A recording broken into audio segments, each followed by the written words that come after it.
तो ठीक है मेरे भाई बहन, मैं दिखाती हूँ कि यूपी टेट का जो सिलेबस है वो कहाँ से किस चैप्टर को टच करता है। हेलो एवरीवन, कैसे हैं आप सब? आशा करते हैं आप सब बहुत अच्छे होंगे, मन लगा के पढ़ाई कर रहे होंगे।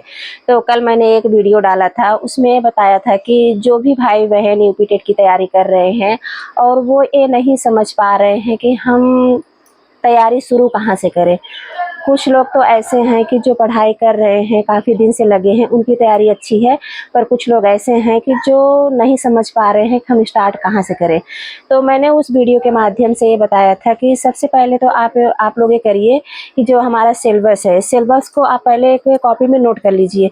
नोट करके जब कॉपी में रख लेंगे तो जब पढ़ने बैठेंगे तो हमें ये पता चल जाएगा कि हमें कितना पढ़ना है और कितना छोड़ना है। देखिए सिलेबस तो बहुत बड़ा है, तो सारा हम कवर नहीं कर पाएंगे, पर हाँ ये कोशिश करेंगे कि किस टॉपिक से ज़्यादा क्वेश्चन उठाता है। तो मैंने उस वीडियो में ये भी बताया था कि आप पहले एक प्रीवियस ईयर पेपर निकलवा के अपने पास रख लीजिए, कम से कम आप उसको एक बार देख लीजिए ना कि किस किस टॉपिक से क्वेश्चन उठा रहा है। और कई बार ऐसे होता है कि कुछ टॉपिक ऐसे हैं कि जिससे ज़्यादा क्वेश्चन उठा लेता है और कुछ टॉपिक ऐसे होते हैं जिससे वो टच भी नहीं करता है। इसलिए हमें ये चाहिए कि सबसे पहले अपने प्रीवियस ईयर पेपर को देखें और वो किस टॉपिक को टच कर रहा है, किस टॉपिक से ज़्यादा क्वेश्चन उठा रहा है, तो उस पर हमें ज़्यादा ध्यान देना चाहिए। तो उसमें एक मेरे भाई ने कमेंट किया कि हमें समझ में नहीं आ रहा है, हम पढ़ाई कैसे करें, और उन्होंने ये भी बताया कि मैम आप एक सिलेबस के बारे में वीडियो बना दीजिए। तो हमने कहा ठीक है, हम बना देंगे।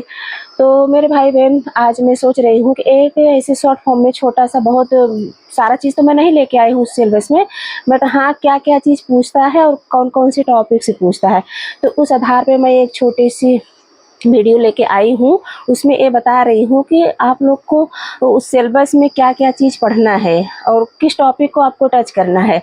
तो आज मैं लेके आई हूँ, तो आप लोग को मैं दिखाती हूँ, आप लोग उसको एक बार देखिए, तो फिर आप लोग को समझ में आ जाएगा हाँ हमारा यूपी टेट का सिलेबस क्या है। बहुत सारे भाई बहन तो अपना यूपी टेट का सिलेबस निकाल के रख लिए होंगे और प्रीवियस ईयर पेपर भी रखे होंगे, उसका आधार पे पढ़ाई कर रहे होंगे, पर कुछ लोग हैं वो उनको समझ में नहीं आता है। सही बात है कि फॉर्म तो डाल देते हैं, पर ये सोचते हैं चलो ठीक है फॉर्म डाल दिए हैं, पढ़ाई करते रहेंगे, और फिर पढ़ाई भी नहीं करते हैं। फिर मन में आता है कि फॉर्म तो डाले हैं, जब पेपर होगा फिर देख लेंगे, अपना पेपर दे लेंगे। तो जब एक आध महीने बचता है तो मन में आता है नहीं चलो थोड़ा बहुत पढ़ाई कर लेते हैं, क्या पता निकल जाए। और हकीकत है भी, अगर आप अभी भी समय है हमारे पास, हमें लग रहा है 3 से 4 जुलाई में पेपर है, तो 20 से 25 दिन बचा है। तो 20 से 25 दिन में आप फिर भी थोड़ा मेहनत कर लेंगे तो पासिंग मार्क तक आप तो आ ही जाएंगे। तो ठीक है, मैं एक सिलेबस बनाई हूँ उसको आपको दिखाती हूँ, उसके आधार पे आप अपना पढ़ाई करिए और देखिए कौन किस किस टॉपिक से क्वेश्चन उठाता है। तो ठीक है मेरे भाई बहन, मैं दिखाती हूँ कि यूपी टेट का जो सिलेबस है वो कहाँ से किस चैप्टर को टच करता है। तो सबसे पहले मैं आपको दिखा रही हूँ प्राथमिक स्तर का, जो 1 to 5 में पूछता है। तो आप लोग देख रहे होंगे सबसे पहले हमारा जो है बाल विकास और शिक्षण विधियाँ है। ये भी जो है 30 नंबर का होता है। इसमें कहाँ से टॉपिक को टच करता है, वो है बाल विकास के सिद्धांत, अधिगम के सिद्धांत। अधिगम के सिद्धांत में क्या क्या चीज़ लेता है, वो लेता है पियाजे को, पावलाव को और स्किनर को। आप ये मान के चलिए पियाजे और स्किनर से तो हर बार क्वेश्चन पूछता है, तो आप इसको अच्छे से तैयार करके जाइएगा। फिर इधर दिया है समावेशी शिक्षा और शिक्षण विधियाँ। शिक्षण विधियाँ से भी क्वेश्चन उठाता है और अधिगम के सिद्धांत से ज़्यादा क्वेश्चन उठाता है। तो ये हमारा 30 नंबर का हो गया। फिर अगला हमारा चैप्टर है भाषा से। भाषा में जो हमारा फर्स्ट है वो है हिंदी। हिंदी जो है हमारा वो 30 नंबर से पूछता है। 30 नंबर ये भी है। तो इसमें क्या क्या टॉपिक टच करता है, वो है व्याकरण है, अपठित गद्यांश है, शिक्षण शास्त्र और साहित्य है।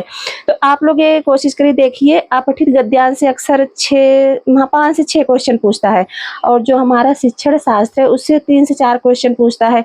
ज़्यादातर टच करता है हमारा क्या, व्याकरण। व्याकरण से सबसे ज़्यादा क्वेश्चन उठाता है। आप इसको अच्छे से तैयार करके जाइएगा। व्याकरण में हमें पूछता है कि एक तो पूछेगा विलोम शब्द पूछता है, पर्यायवाची पूछेगा, और अलंकार पूछता है, और छंद भी पूछते हैं, वर्ण पूछते हैं। तो इस टॉपिक को आप अच्छे से तैयार करके जाइएगा। फिर अगला हमारा है तीसरे पॉइंट पे भाषा 2। भाषा 2 में हमारा देखिए कई भाई बहन है, कोई अंग्रेजी लिए हैं, किसी का उर्दू है तो किसी का संस्कृत है। तो इसमें भी ये भी जो है 30 नंबर का आता है। 30 नंबर में क्या क्या रहता है, तो इसमें भी वही व्याकरण और गद्यांश शामिल है। तो जो हमारा संस्कृत आप ले रहे हैं तो उसमें भी व्याकरण रहेगा। तो हिंदी और संस्कृत का व्याकरण अक्सर मैच करता है। आप अगर हिंदी का व्याकरण अच्छे से तैयार कर लेंगे तो उसमें आपका संस्कृत वाला भी मैच कर जाता है। इसमें भी गद्यांश रहता है, तो गद्यांश आप अच्छे से अगर पढ़ेंगे तो अच्छा अंक इसमें आ जाता है। तो फिर अगला टॉपिक हमारा है पर्यावरण अध्ययन। देखिए जो पर्यावरण अध्ययन हमारा है, इससे तो हम अच्छे अंक अपना ला सकते हैं, क्योंकि इसमें ज़्यादातर जो क्वेश्चन उठाता है आपको हम बताते हैं कहाँ कहाँ से टच करता है।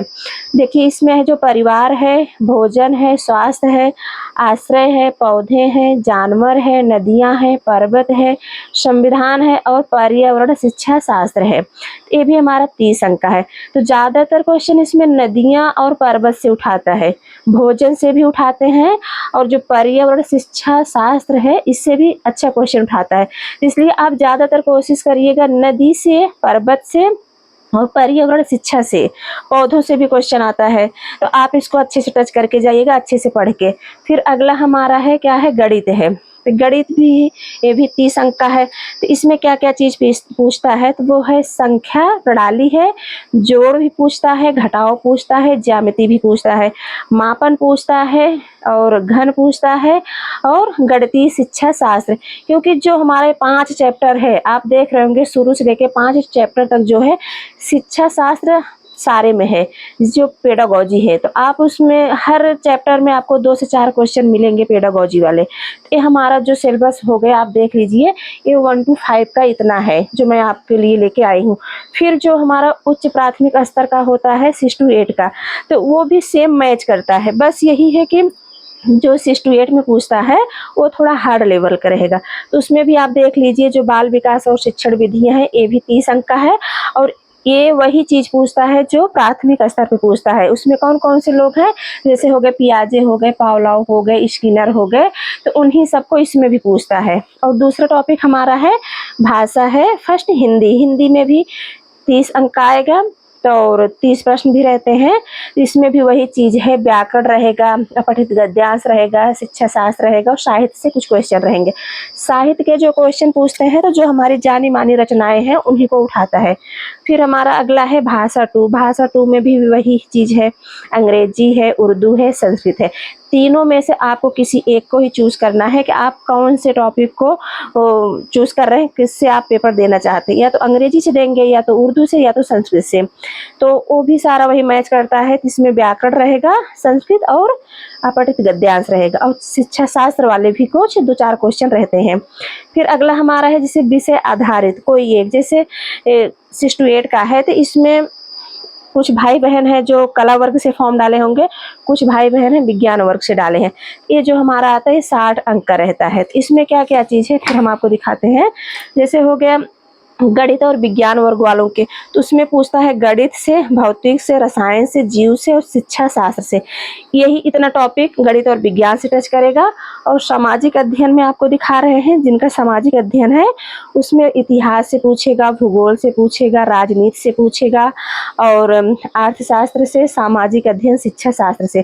तो आप देख रहे होंगे कि सारे टॉपिक में शिक्षा शास्त्र जरूर है। तो आप अगर शिक्षा शास्त्र वाला पोर्शन तैयार करके जाते हैं तो आपका कई चैप्टर तैयार हो जाता है। तो बहुत ज़्यादा तो सिलेबस है नहीं, पर हाँ ये है कि किस चैप्टर से ज़्यादा उठा लेता है ये हमें ज़्यादा ध्यान देना पड़ता है। जैसे सामाजिक अध्ययन वाला हुआ तो इसमें हमें ऐसे लगता है भूगोल से ज़्यादा क्वेश्चन उठा लेते हैं और इतिहास से उठाते हैं। तो आप इस पोर्शन को पढ़ के अच्छे से जाइएगा। और इसमें जो है जीव विज्ञान से काफ़ी क्वेश्चन उठाते हैं विज्ञान वर्ग में, और भौतिक से भी उठाते हैं। मैथ का जो रहता है वो तो रहता ही है, पर हाँ ये है कि जो 1 to 5 का है उसमें तो थोड़ा इजी आता है मैथ, पर जो 6 to 8 का है वो टफ पूछता है। तो मेरे भाई बहन बस यही छोटी सी जानकारी थी, छोटी सी वीडियो थी जो मैं आपके बीच लेके आई हूँ। तो आप लोग एक बार इस सिलेबस को देख लीजिए जो मैंने आपके लिए निकाल के इसमें इस वीडियो में बताई हूँ, और अच्छा है आप लोग इस आधार पे तैयारी करेंगे। जो भाई बहन अभी तक सिलेबस नहीं निकाले हैं तो इस वीडियो को एक बार ज़रूर देखिएगा, आपके लिए हेल्पफुल होगी। तो ठीक है मेरे भाई बहन, मैं इस वीडियो के यहाँ पे एंड करती हूँ। मिलती हूँ किसी नेक्स्ट वीडियो में। धन्यवाद।